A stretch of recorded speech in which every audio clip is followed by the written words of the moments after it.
Okay, the next building block for a major chord in an A shape. I've taught you in the past that when you're playing a regular A chord, you can't use it as a bar chord because we need a bar. So it occupies your pointer finger. So you're going to use this A shape, this alternative A shape. Okay, so the first one, I'll put it on the first, so you put it on the 3rd fret.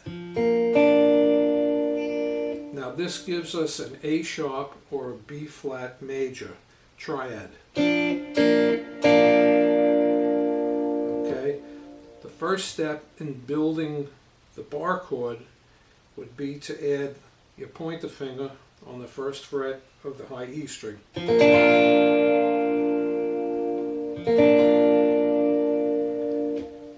Okay, now same position with your ring finger. You're going to cover the 3 strings, the D, the G, and the B.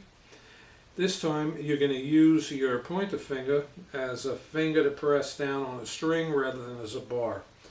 So you're going to pluck 4 strings.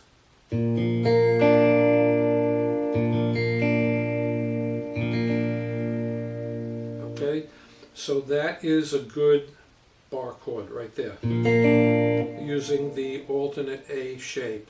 Now you could add the high E string in that, where you got to make sure that your pointer finger has got this note coming out and the high one.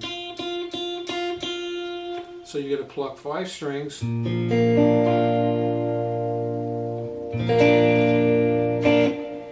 that is a full bar chord in the A alternative shape. Some people would argue that you could use the low E string as well. I'm not a fan of it, but if you like it, go for it.